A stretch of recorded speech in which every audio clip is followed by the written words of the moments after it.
Hello everyone, welcome back to our channel. स्वागत है आप सभी का आपके अपने YouTube channel never stop learning पर। तो दोस्तों, आज की इस वीडियो में हम डिस्कस करने वाले हैं difference between inductive and deductive method. यानी कि आज की इस वीडियो में हम आगमनात्मक और निगमनात्मक जो विधि है उनके बीच प्रमुख अंतरों को जानने वाले हैं। और दोस्तों, ये जो टॉपिक है वो हमारे टीचिंग एग्ज़ाम के पॉइंट ऑफ व्यू से बहुत ज़्यादा इम्पोर्टेंट है, क्योंकि इसके क्वेश्चंस जो होते हैं वो हमारे जितने भी टीचिंग एग्ज़ाम्स होते हैं उनमें पूछा जाता है। तो चलिए बिना किसी देरी के शुरू करते हैं अपने आज के इस टॉपिक को। तो सबसे पहले हम देखेंगे इंडक्टिव मेथड को, जिसे हम हिंदी में बोलते हैं आगमनात्मक विधि। इसे हम हिंदी में बोलते हैं आगमनात्मक विधि। अब देखते हैं कि ये होता क्या है, यानी कि इसमें होता क्या है। तो दोस्तों, जो इंडक्टिव मेथड है, आगमनात्मक विधि है, सबसे पहले इसे देने वाले की बात करें तो इसे दिया था फ्रांसिस बेकन एंड पेस्टालॉजी ने। यानी कि इसकी खोज फ्रांसिस बेकन और पेस्टालॉजी के द्वारा की गई। और इस विधि में है क्या, तो ये एक ऐसी प्रक्रिया है जहाँ शिक्षार्थी यानी कि बच्चे जो होते हैं, स्टूडेंट जो होते हैं, वो उदाहरणों को देखकर नियमों की खोज करता है। यानी कि इंडक्टिव मेथड या आगमनात्मक विधि एक ऐसी प्रक्रिया है जहाँ शिक्षार्थी बच्चे जो होते हैं वो उदाहरणों को देखकर नियमों की खोज करते हैं। अब इसमें हम क्या करते हैं दोस्तों, तो इस विधि में जो टीचर होता है वो क्लासरूम में आता है और बच्चों के सामने जो भी टॉपिक उसे पढ़ाना है उसके सबसे पहले क्या करता है, वो डिफरेंट एग्जाम्पल देता है और उसके बाद उन एग्जाम्पल को बच्चों को कहता है कि आप इसे देखिए, ऑब्जर्व करिए, और उसके बाद बच्चों को उन उदाहरणों में जो रिलेशन है उनको समझते हुए नियम खोजने को कहता है कौन, शिक्षक। तो इसमें बच्चों द्वारा क्या किया जाता है, उदाहरणों को देखकर नियमों की खोज की जाती है। इसीलिए दोस्तों, हम इस विधि को, ये जो इंडक्टिव मेथड है, आगमनात्मक विधि है, इसको हम कहते हैं कि ये क्या है, एग्जाम्पल्स टू रूल चलता है। यानी कि हम इसमें सबसे पहले बच्चों के सामने एग्जाम्पल्स, डिफरेंट एग्जाम्पल्स, विभिन्न उदाहरण प्रस्तुत करते हैं और बच्चे जो होते हैं उन एग्जाम्पल्स को, उन उदाहरणों को देखते हैं, उनको ऑब्जर्व करते हैं, उनको एनालाइज करते हैं, उनमें रिलेशन बिल्ड करते हैं और फिर उनसे क्या करते हैं, एक रूल, एक जनरल रूल जो है वो क्रिएट करते हैं, एक सामान्य नियम जो है वो निकालते हैं। इसीलिए हम इसे बोलते हैं एग्जाम्पल्स टू रूल, हम इसमें चलते हैं। सेकेंड थिंग क्या है इसमें कि हम ये भी कहते हैं कि हम इसमें स्पेसिफिक टू जनरल चलते हैं। सिंपल सी बात है, बच्चों के सामने जो उदाहरण अध्यापक ने दिया है वो किसी एक सब्जेक्ट या टॉपिक से रिलेटेड होगा, तो जो एग्जाम्पल्स होते हैं वो क्या होते हैं, स्पेसिफिक टॉपिक से रिलेटेड होते हैं। और जो बच्चे होते हैं उन स्पेसिफिक जो टॉपिक है, उनके जो एग्जाम्पल्स दिए हैं, उन स्पेसिफिक एग्जाम्पल्स से एक जनरल रूल क्रिएट करते हैं, एक सामान्य नियम निकालते हैं।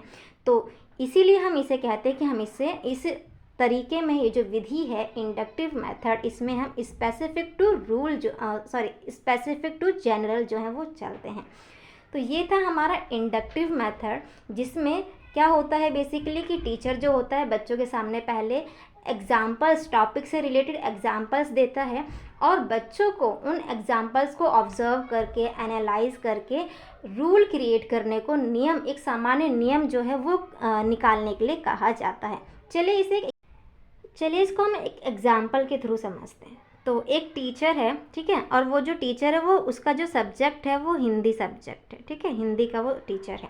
अब वो क्या करता है, अपनी क्लास में आता है और जब वो क्लास में आता है तो उसके बाद वो क्लास में अपने बच्चों से पूछता है कि बच्चों, मुझे आप सभी अपने नाम बताइए। तो एक एक करके वो बच्चों के नाम पूछता है। अब बच्चे यहाँ पर क्या हैं, तो बच्चे यहाँ पर क्या हैं, व्यक्ति हैं।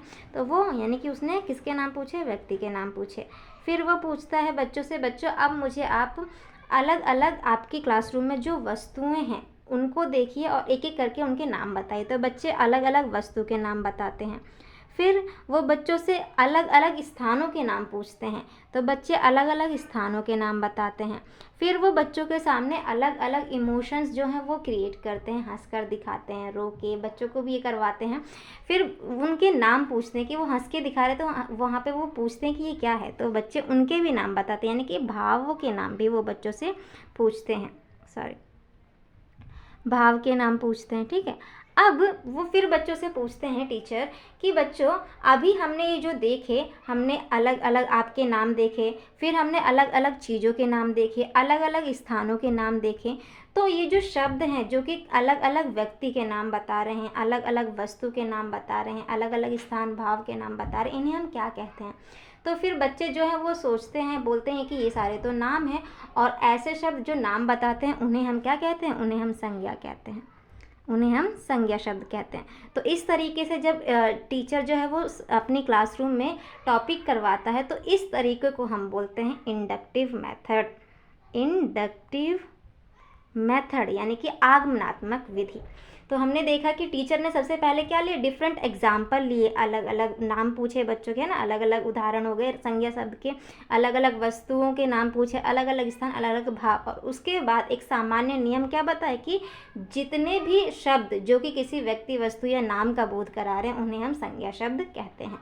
तो ये तरीका हमने देखा कौन सा है? ये है हमारा आगमनात्मक विधि, या फिर कहें कि इसे हम इंग्लिश में इंडक्टिव मेथड कहते हैं। तो चलिए अब चलते हैं दूसरे मेथड पे। तो दूसरा मेथड है डिडक्टिव मेथड, और डिडक्टिव मेथड को हम हिंदी में कहते हैं निगमनात्मक विधि। निगमनात्मक विधि।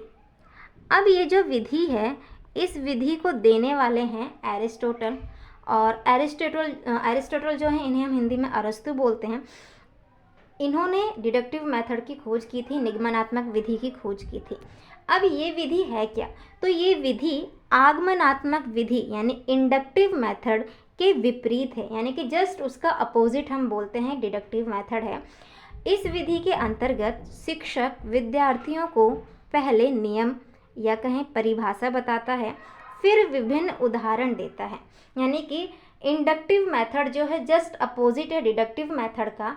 इसके अंदर जो टीचर है वो बच्चों को पहले रूल बताता है, नियम बताता है, डेफिनेशन परिभाषा बताता है, और फिर एग्जाम्पल देता है। उस वाले में क्या हो रहा था, अगर हम देखें तो सबसे पहले टीचर एग्जाम्पल देते थे और फिर एक रूल बच्चों से निकलवाते थे, है ना। लेकिन इस वाले में क्या होता है, डिडक्टिव वाले में पहले टीचर क्या करेगा, बच्चों को जो भी टॉपिक उसे कराना है उसका या तो वो क्या करेगा, डेफिनेशन दे देता है, या फिर जो मैथ्स का अगर कोई टॉपिक है तो वो रूल बताते हैं, और फिर उन रूल का यूज़ करके डिफरेंट एग्जाम्पल करवाते हैं। तो ये जो तरीका है इसे हम बोलते हैं डिडक्टिव मेथड, निगमनात्मक विधि। अब इसको अगर हम देखें तो जस्ट अपोजिट बोल रहे इंडक्टिव का, इसमें हम क्या कर रहे हैं, रूल से एग्जाम्पल की ओर बढ़ रहे हैं, यानी कि हम इसमें रूल्स से एग्जाम्पल्स की ओर चलते हैं। हम बच्चों को सबसे पहले रूल बताते हैं, जो भी हमें टॉपिक करवाना है। मान लीजिए हमें अगर मैथ्स का टॉपिक करवाना है, जैसे कि हमें ये बताना है बच्चों त्रिभुज के तीनों कोणों का योग 180 होता है, तो उसके लिए हमने पहले बच्चों को डेफिनेशन बताई कि जो त्रिभुज होता है उसके तीनों कोणों का योग 180 होता है, और फिर हम उनको डिफरेंट एग्जाम्पल देंगे, अलग अलग ट्रायंगल देंगे, और फिर उनके जो एंगल हैं उनको ऐड करने को बच्चे को और फिर देखने को कहेंगे। तो ये जो तरीका है, ये जो विधि है, जस्ट अपोजिट है किसके, इंडक्टिव का। अब क्योंकि हम इसमें पहले रूल बता रहे हैं बच्चों को, देन एग्जाम्पल दे रहे हैं, तो इसीलिए हम कह रहे हैं कि ये जो विधि है, ये जो मेथड है, इसमें हम जनरल टू स्पेसिफिक चलते हैं। यानी कि हम पहले जनरल रूल बताते हैं बच्चों को, फिर उनसे स्पेसिफिक जो एग्जाम्पल्स हैं उस टॉपिक के वो हम बच्चों से सॉल्व करवाते हैं। ठीक है, अब चलिए इसका भी एक एग्जाम्पल ले लेते हैं। तो जैसे कि हमने पिछले जो मेथड था उसमें देखा कि जो हिंदी का टीचर था वो संज्ञा पढ़ाना चाह रहा था बच्चों को, तो उसने पहले एग्जाम्पल लिए थे, अलग अलग व्यक्तियों के नाम पूछे, यानी उनके नाम पूछे थे, फिर जगहों के, फिर भाव और फिर वस्तुओं के। लेकिन जब एक टीचर जो डिडक्टिव मेथड है, निगमनात्मक विधि है, इसका प्रयोग करता है, तो उस समय वो क्या करेगा, सबसे पहले बच्चों को, हिंदी का टीचर जो है वो सबसे पहले बच्चों को परिभाषा बताएगा संज्ञा क्या होती है। ठीक है, सबसे पहले वो परिभाषा बताएगा संज्ञा की, और उसके बाद संज्ञा की परिभाषा बताने के बाद वो बच्चों को विभिन्न उदाहरण देता है, कि जैसे कि उसने बताया कि किसी भी व्यक्ति, वस्तु, स्थान या भाव के नाम को संज्ञा कहते हैं, ये पहले बच्चों को बता दिया, उसके बाद बच्चों को बताएगा कि बच्चों जो राधा है वो क्या है, एक नाम है इसलिए ये भी एक संज्ञा है, जो राहुल है वो भी क्या है, एक नाम है इसलिए ये भी संज्ञा है। इस तरीके के फिर वो एग्जाम्पल देते हैं पहले परिभाषा देने के बाद, ठीक है। तो जब टीचर परिभाषा या नियम बताने के बाद उदाहरण देता है बच्चों को, तो वो जो तरीका होता है, वो जो विधि होती है, इसके बाद क्या देगा, उदाहरण देगा, है ना, उदाहरण देगा। तो वो जो तरीका है, वो उस तरीके को, उस विधि को हम बोलते हैं निगमनात्मक विधि, या कहें तो डिडक्टिव मेथड इंग्लिश में। अब ये जो हमने दोनों मेथड देखे, इनको अभी हमने समझा, दोनों को अलग अलग समझा। अब हम देख लेते हैं कि दोनों को एक साथ देखते हैं और देखते हैं कि इन दोनों में मेजर डिफरेंसेस क्या हैं। तो डिफरेंसेस अगर हम देखें तो मेजर 5 डिफरेंसेस हम देख सकते हैं। तो एक साइड हमने लिया है, हमने लेफ्ट साइड लिया है इंडक्टिव मेथड, और राइट साइड में हमने लिया है डिडक्टिव मेथड को। और इंडक्टिव मेथड को हमने देखा क्या कहते थे, तो इसको हम बोलते थे आगमनात्मक विधि, और इसको हम बोलते हैं निगमनात्मक विधि। तो चलिए देख, तो पहला जो डिफरेंस है वो आप देख सकते हैं कि इंडक्टिव मेथड जो होता है, इसमें हम एग्जाम्पल्स टू रूल की ओर मूव करते हैं। इसके अपोजिट जो डिडक्टिव मेथड है, इसमें हम रूल टू एग्जाम्पल मूव करते हैं, है ना। इंडक्टिव मेथड में हमने देखा था कि सबसे पहले टीचर क्या करता है, एग्जाम्पल देता है बच्चों को, और बच्चों को उन एग्जाम्पल को ऑब्जर्व करके, एनालाइज करके रूल क्रिएट करने को, एक जनरल रूल क्रिएट करने को कहा जाता है। इसके अपोजिट जो डिडक्टिव है, इसमें बच्चों को पहले टीचर रूल बता देता है और फिर एग्जाम्पल्स बताए जाते हैं। अब चलते हैं सेकेंड डिफरेंस पे। तो सेकेंड डिफरेंस जो है, ये कहता है कि जो इंडक्टिव मेथड है, उसमें हम स्पेसिफिक टू जनरल की ओर मूव करते हैं। इसके अपोजिट डिडक्टिव मेथड में हम जनरल टू स्पेसिफिक मूव करते हैं। यानी कि इंडक्टिव मेथड में हम बच्चों के सामने पहले स्पेसिफिक टॉपिक से रिलेटेड एग्जाम्पल देते हैं, फिर उनसे जनरल रूल जो है वो बनाया जाता है। जबकि डिडक्टिव मेथड में बच्चों को हम एक जनरल रूल बताते हैं पहले, और फिर उनसे स्पेसिफिक टॉपिक रिलेटेड एग्जाम्पल जो हैं वो पूछे जाते हैं। तो दूसरा डिफरेंस भी समझ आ गया होगा। अब चलते हैं तीसरे पे। तीसरा मेजर डिफरेंस क्या है कि इंडक्टिव मेथड जो है, इसमें हम कॉन्क्रीट टू एब्स्ट्रैक्ट जो है उसकी ओर मूव करते हैं। इसके अपोजिट डिडक्टिव वाले में हम एब्स्ट्रैक्ट टू कॉन्क्रीट मूव करते हैं। अब ये कॉन्क्रीट एब्स्ट्रैक्ट है क्या, कन्फ्यूज़न हो रही होगी, तो समझिएगा, जो कॉन्क्रीट होता है इसका मीनिंग होता है मूर्त, जिन्हें हम टच कर सकते हैं, ऐसी चीज़ें जिन्हें हम टच कर सकते हैं, देख सकते हैं, वो सारी चीज़ें जो होती हैं वो कॉन्क्रीट होती हैं, मूर्त वस्तुएं होती हैं। और ऐसी चीज़ें, ऐसी वस्तुएं जिन्हें हम नहीं तो टच कर सकते हैं और ना ही देख सकते हैं, सिर्फ उनकी इमेजिनेशन कर सकते हैं, कल्पना कर सकते हैं, ऐसी चीज़ों को हम एब्स्ट्रैक्ट चीज़ें बोलते हैं, यानी एब्स्ट्रैक्ट ऑब्जेक्ट बोलते हैं या चीज़ें बोलते हैं, ठीक है। तो हमने देखा था इंडक्टिव मेथड में एग्जाम्पल दिए जाते हैं पहले कॉन्क्रीट, और फिर उनसे एब्स्ट्रैक्ट रूल बताए जाते हैं ना। हमने अपने एग्जाम्पल में भी देखा था कि टीचर पहले उनसे उनके नाम पूछता है, उनकी क्लासरूम में जो ऑब्जेक्ट होते हैं उनके नाम पूछता है, देन एक रूल बताता है जो कि एक एब्स्ट्रैक्ट फॉर्म में होता है ना। तो इसीलिए हम बोलते हैं इंडक्टिव मेथड जो होता है वो कॉन्क्रीट टू एब्स्ट्रैक्ट मूव करता है। इसके अपोजिट डिडक्टिव मेथड में एब्स्ट्रैक्ट टू कॉन्क्रीट, यानी कि पहले अमूर्त नियम बता दिया जाता है जो कि मूर्त नहीं होता, अमूर्त होता है, और फिर कॉन्क्रीट एग्जाम्पल जो हैं वो दिए जाते हैं। तो एक मेजर डिफरेंस ये भी हो गया। अगला देखें तो फोर्थ है। फोर्थ क्या बोलता है कि इंडक्टिव मेथड जो होता है वो अननोन टू नोन की ओर मूव करता है। इसके अपोजिट जो डिडक्टिव मेथड होता है वो नोन टू अननोन मूव करता है। अब ये क्या है अननोन और नोन, तो जो चीज़ें हमें पता होती हैं, जो चीज़ें हमें ज्ञात होती हैं, उसे तो हम नोन बोलते हैं, और जिनके बारे में हमें पता नहीं होता उन्हें हम अननोन बोलते हैं।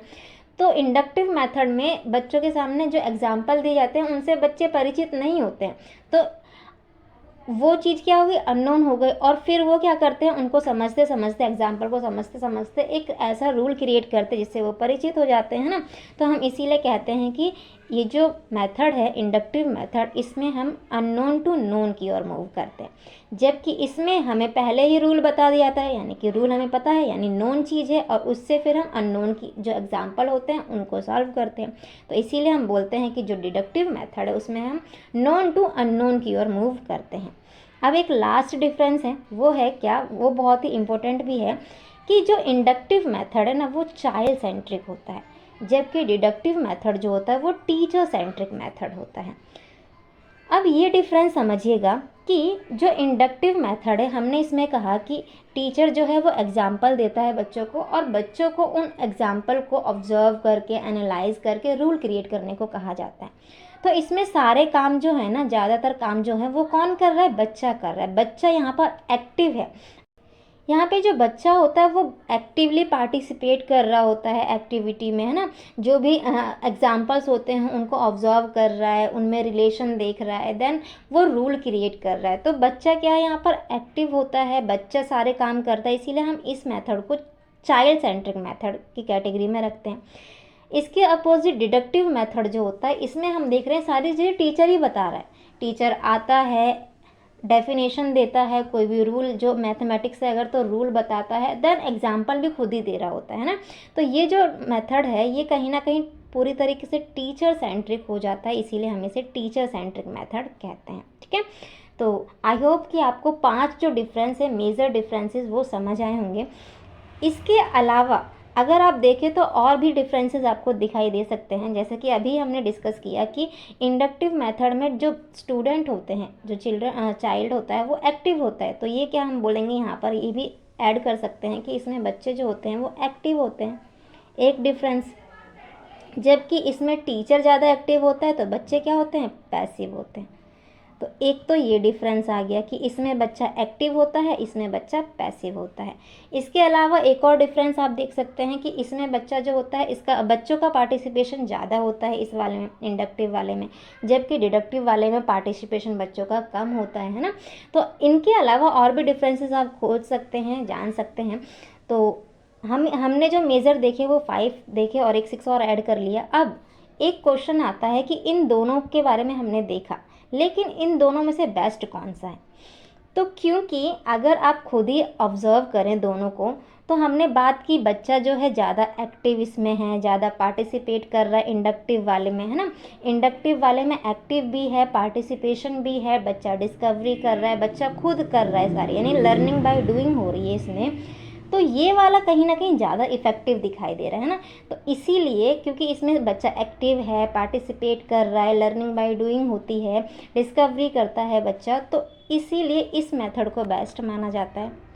तो आप सभी को भी अपनी क्लासरूम में इस मेथड को यूज़ करना चाहिए, क्योंकि इससे जो लर्निंग होती है ना वो लॉन्ग लास्टिंग होती है, लाइफ लॉन्ग चलने वाली होती है और बच्चों को चीज़ें रटनी नहीं पड़ती। जबकि डिडक्टिव वाली जो मेथड है, डिडक्टिव मेथड, ये टीचर सेंट्रिक है, टीचर ज़्यादा एक्टिव होता है, बच्चे पैसिव रहते हैं, तो इसीलिए इसको इतना बेस्ट नहीं माना था, लेकिन यूज़ दोनों का ही किया जाता है। ठीक है, तो बेस्ट माने तो इंडक्टिव मेथड जो होता है वो बेस्ट होता है। हम सभी को इसे यूज़ करना चाहिए अपनी क्लासरूम को इफ़ेक्टिव बनाने के लिए। तो आज की इस वीडियो में इतना ही। आज हमने इंडक्टिव और डिडक्टिव जो मेथड हैं इनके बीच के डिफरेंस को अच्छे से समझा है। आई होप आपको समझ आया होगा। तो वीडियो देखने के लिए थैंक यू एवरीवन। और अगर आपको समझ आए तो प्लीज़ इस वीडियो को लाइक कर दीजिएगा, अपने दोस्तों के साथ शेयर कर दीजिएगा, और अगर सब्सक्राइब नहीं किया अभी तक तो प्लीज़ इसे सब्सक्राइब कर दीजिएगा। तो मिलते हैं आपसे नेक्स्ट वीडियो में एक नए टॉपिक के साथ। तब तक के लिए बाय बाय एवरीवन।